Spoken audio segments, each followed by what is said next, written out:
you trying to do for real? For real. Cosmic, psychedelic funk is what I came to do. Yep. Hi. I'm soul by funky. Hey. Soul by funky. Hi.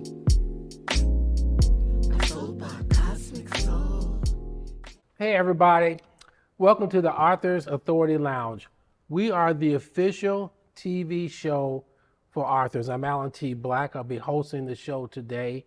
Again, we want to welcome you and thank you for tuning in. I'm honored today to have a friend and a colleague that I have known. We used to cite since 1987. That seems like the dark ages, y'all. And it's almost 40 years ago, but let me do a proper introduction. I had to print up some things. He gave me his bio. Just a quick overview. Dr. Wayne Reynolds is a fifth generation United Methodist preacher. He is an author, an artist, and an inspirational speaker. Over nearly 5 decades of ministry, he has pastored 14 churches across the country and spoken to audiences at churches, universities, and community organizations nationwide. He recently began writing his weekly Perspectives column for the Omaha Star, and his new book, which we're going to talk about this day, is Football Theology for Championship Christian Living. And it will be available soon. It's out right now, as a matter of fact. And this September, he celebrates 48 years, y'all, in the ministry. Let me introduce a friend and a colleague, Dr. Wayne Reynolds. Dr. Reynolds. Yes, sir. Thank you for the honor of being here, sir. How have you been doing? We got to chop it up. Talk to me, sir. Talk to me. It's been an interesting journey, these many bunch of years, and I'm just glad I'm healthy. Praise God. that part right there. Healthy and doing some traveling and retired now and just letting God just bless me. Amen. Yeah. How's retirement going? It's going great. Had me opportunity to write this book and finish it actually, and do some traveling. Been to Dubai and Egypt, cool. and just took a cruise. So that's been fun. And you can't do those kind of things when you're working full time, and you know. So yeah. My wife's a travel agent. That helps. Oh, is she? Yes. Okay. Yeah. So she has the inside knowledge. Got the inside knowledge. That's a blessing. Yeah, definitely. That is a blessing. Definitely. Yeah, but it's been going good. I thank God for all the things that He has blessed me with over the years. So, yeah, amen. So let's talk about the beginning, because as a pastor, and both of us are in the United Methodist denomination, you are a writer. You are a creator of your sermons, your speeches, your teachings and everything. Is that where your origin as an author began, or where did it begin for you? Well, I was an English major in college. Okay. English and also art.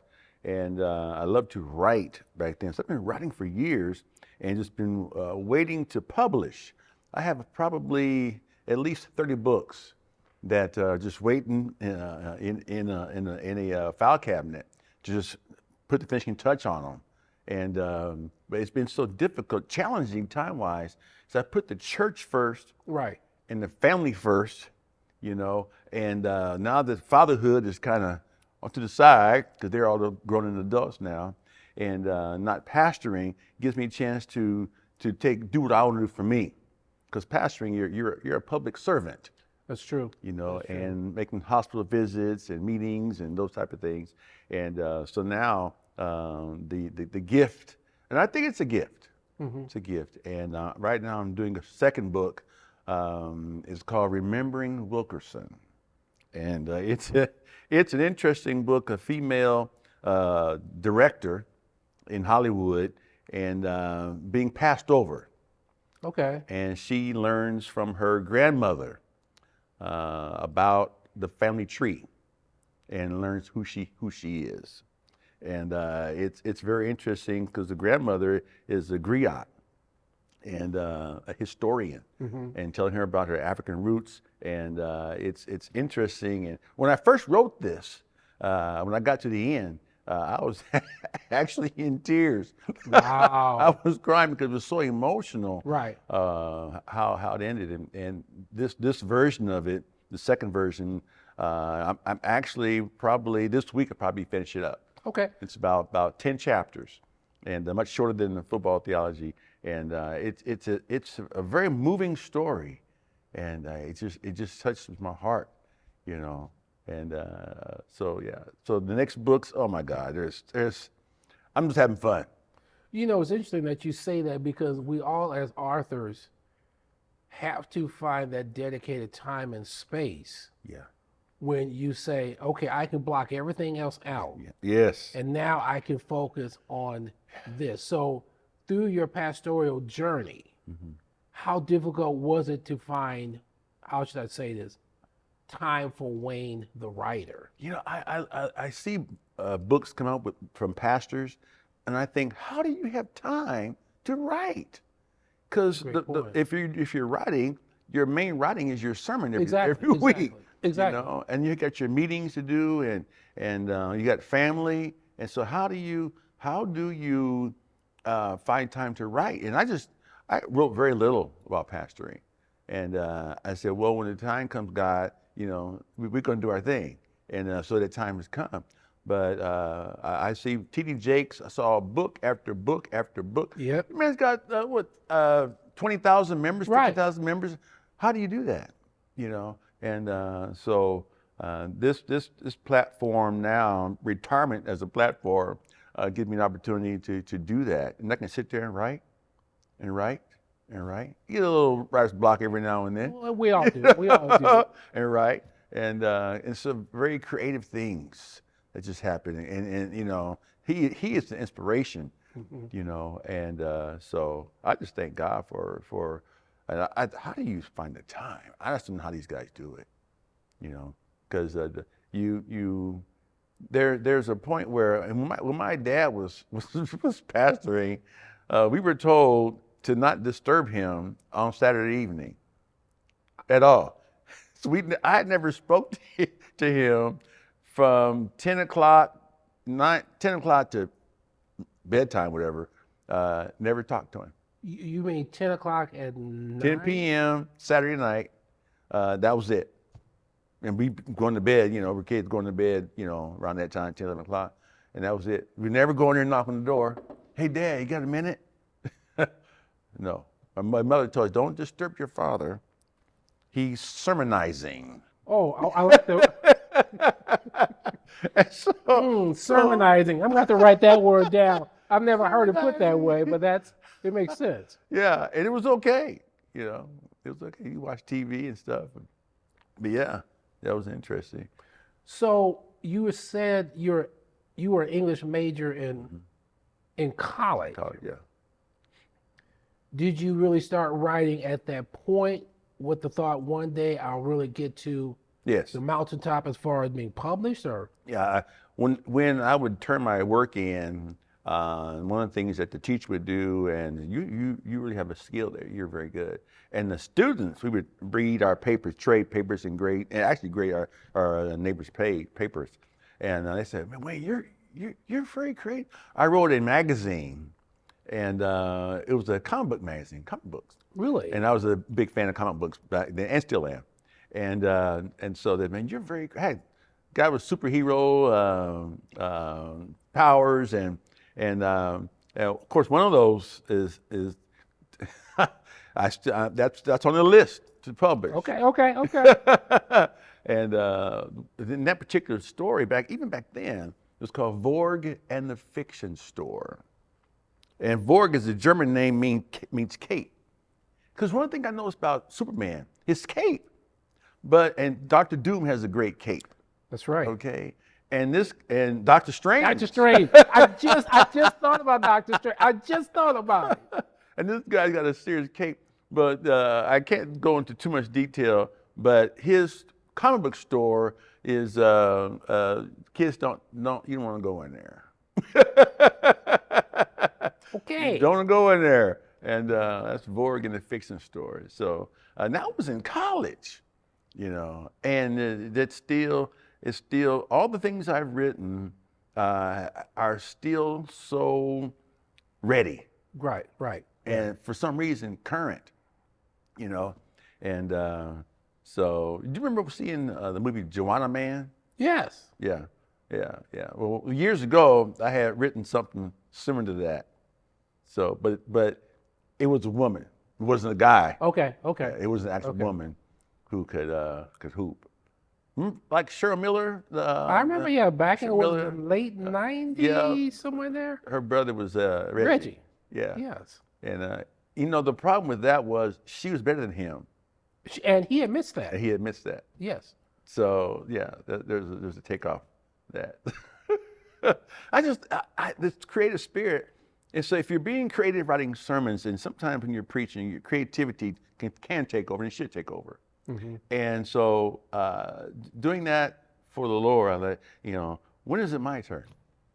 Being a servant, a servant leader, and lovingly though.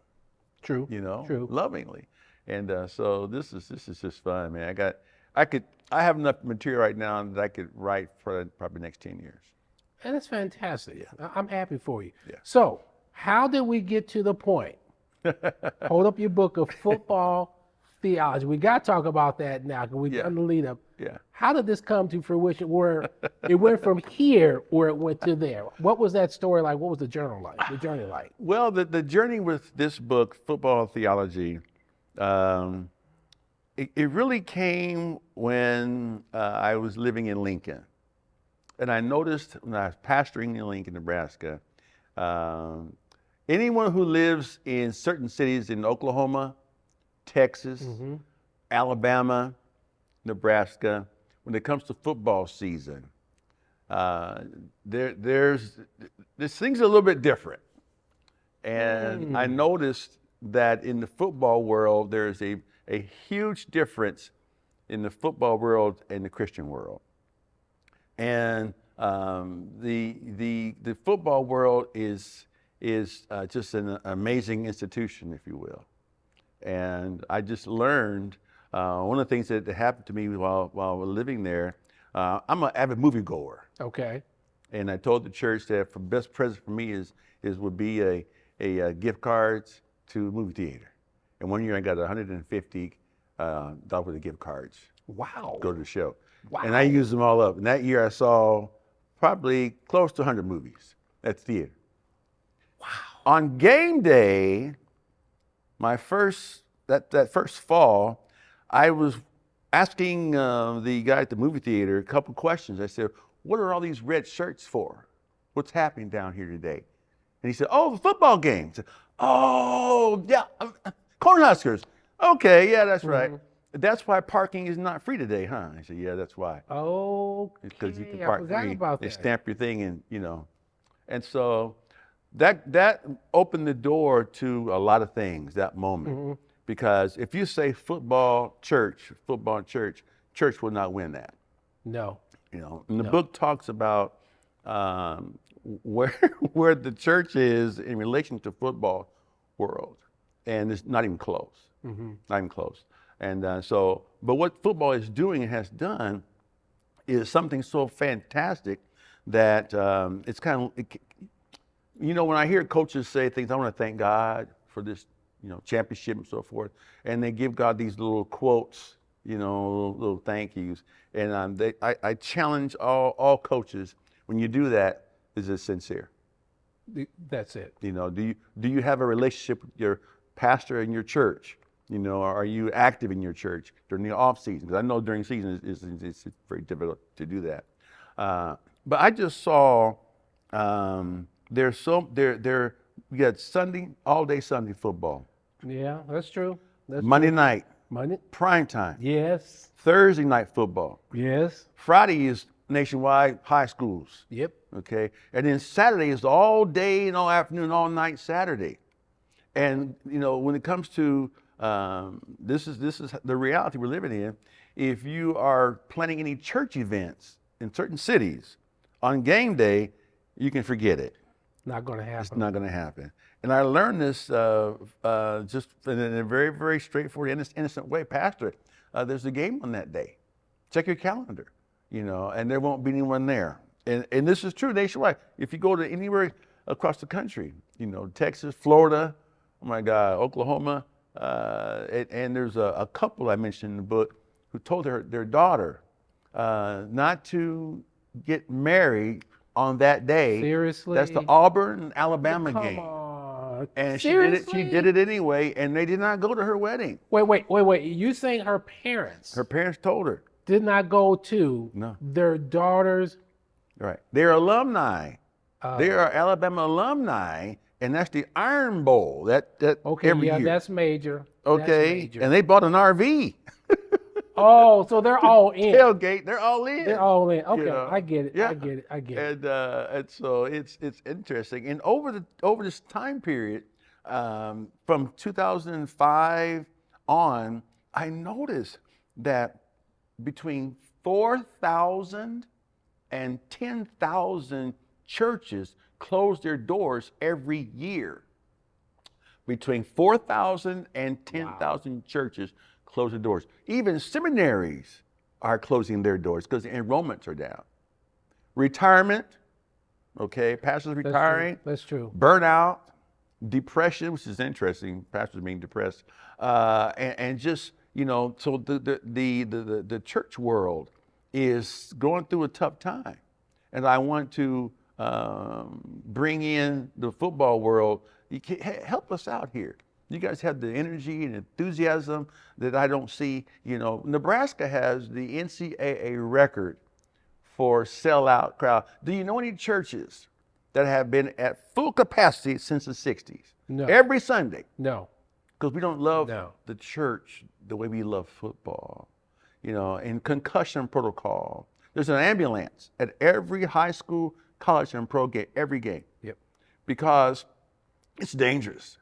Guys get hurt, and there have been deaths. That's true. Okay. That's true. And I've learned that in the football world, athletes, they're willing to give their life for this game.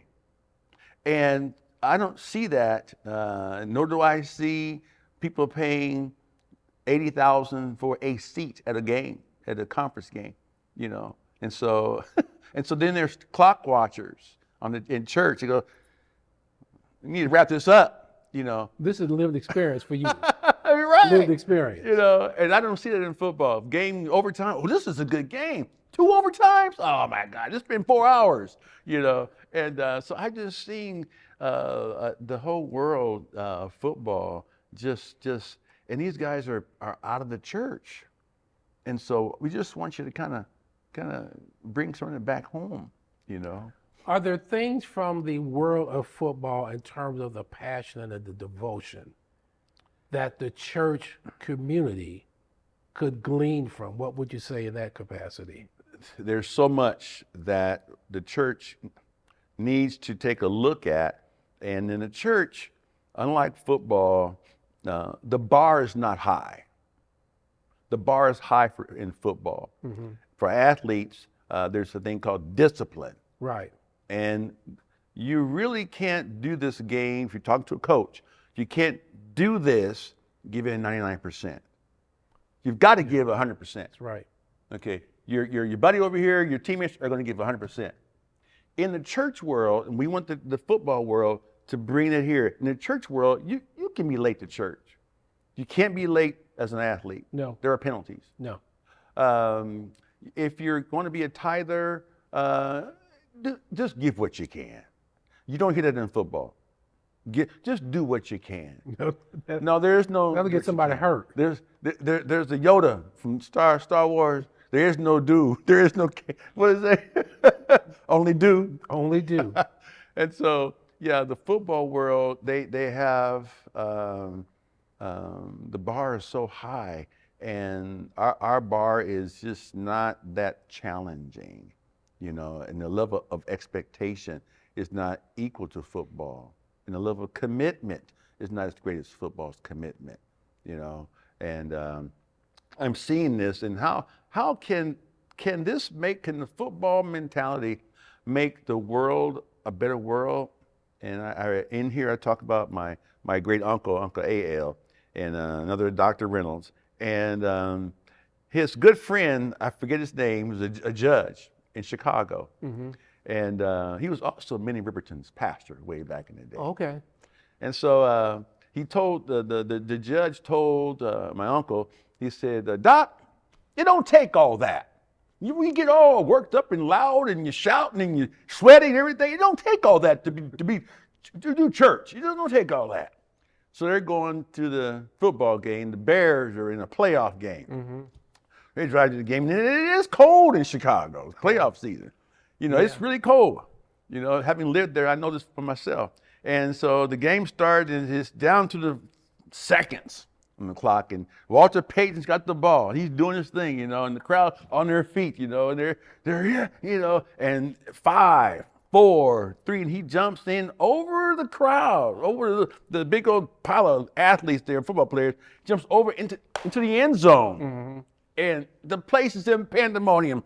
Hats are thrown everywhere, and it's cold now. So they're driving back to the church, so they take the judge to his car. And my uncle's driving, he said, "No, Judge?" "Yeah, Doc, yeah, what do you say?" "Let me ask you a question." I said, "Yeah, go ahead." "Where's your hat?" Oh. "It's an expensive Stetson. Where's your hat?" "Oh, my hat. Oh, at the game." And he said, "Well, the way you feel about football is the way I feel about the Lord." And he said, "Oh, okay, I get it." And so there's that zeal. When you see these guys and it's 30 degrees and they paint their body red or blue. Which frankly I do not understand, but that's just me. Yeah, That's me. I mean, you know, and then of course, then also there's the frostbite. I know. Fans getting frostbitten from standing for 3-4 hours in the cold because they're supporting their team, you know. And sometimes, you know, the church world is like, you know, well, you know, and then of course COVID happened and the football world recovered from that.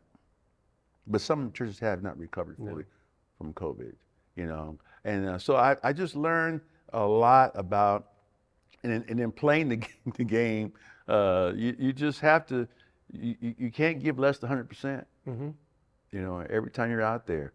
And so hopefully, and I think the word spirituality, football spirituality, I think it works because God is present, you know, and they pray before they play, and they pray afterwards. They pray after too. Yeah. Right. And in a circle there. And we have a lot of Christians playing football, especially in the NFL. And of course, the last year, this past season, Indiana won the NCAA Division I. And the quarterback, you know, I first want to give all honor and glory to God Almighty, Lord and Savior Jesus Christ. You know, okay. So after the game's over with on Sunday, what are you doing with that? I'm just asking the question. What are you doing with that? You know, and if you were, I think you're an icon already. You know, and how many of these personalities that have statues, you know, or Hall of Famers, how does that translate? And of course, you're thanking God for you got 4 or 5 cars. They all cost over $100,000. Now, how do you say thanks to God for that? That's a great question. I have a question for you. As far as, say, the book itself, now that it's out, who is your target audience for your book? Who are you looking at? The target audience is actually everybody. Okay. It's everybody. Because I talk about a championship mentality of mind and body. Because when you take good care of your body, why? Why do you want a healthy mind, healthy body? Why do you want that? To be the best person that you possibly can be. Exactly. And athletes, one of the things, their goal is to not put stuff in their body that's going to harm them, right? And they want their mind sharp. And when you see especially champions, not that they win, but have a championship spirit. But when you had the crowds trying to wave their hands in a basketball game, trying to make them miss a free throw shot, they tune that out. And so as spiritual athletes, as Christians, who's the audience? The audience is that person who gets easily distracted. How important is it to be and to stay focused? Right. You know, and it's very important to stay focused. And that audience, who is that? Everybody. That's everybody. So we're running. I'm down to just a few minutes Yeah. left now. This is out. Where can they get the book? Your contact information. I definitely want to have you share that with our audience as well. It's thrift books, on demand, payment on demand. Amazon Okay. and Barnes and Noble are the top three. I think Walmart has it as well. Congratulations. Yeah, thank you. Yeah. What have you learned about yourself now that your first book is out?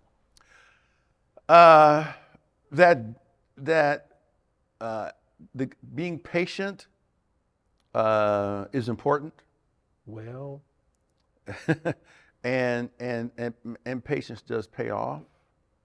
And it's okay to be patient, you know, and determination. I always believed in myself, and I always was patient with God. God has taught me a lot about me. He said, you just got to be patient. I'll take care of you. I'll bless you. You know, but put me first. You know, and I said, I'll do that. And so, you know, it's been a good journey, and I'm glad this is the first book because it really it says for championship Christian living. great. That's it.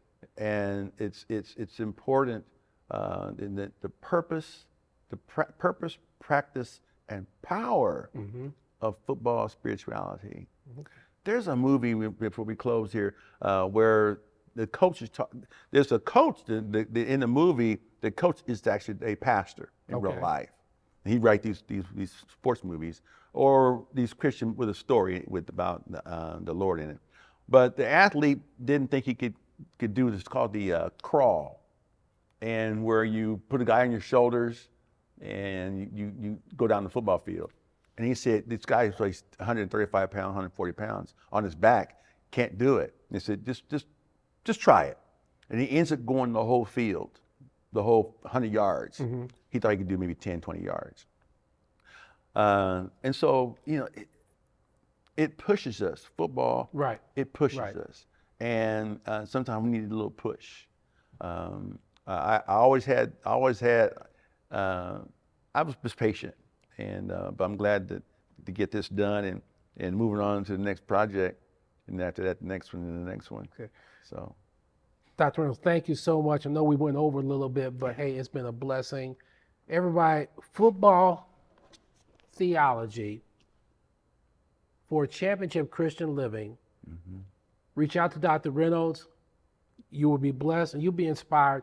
Hey, Amen. this is Alan T. Black, the Authors Authority Lounge, the official TV show for authors. Thank you so much, and we will see you next time. Take care. Bye-bye. What you trying to do for real? For real. Cosmic psychedelic funk is what I came to do. Yep.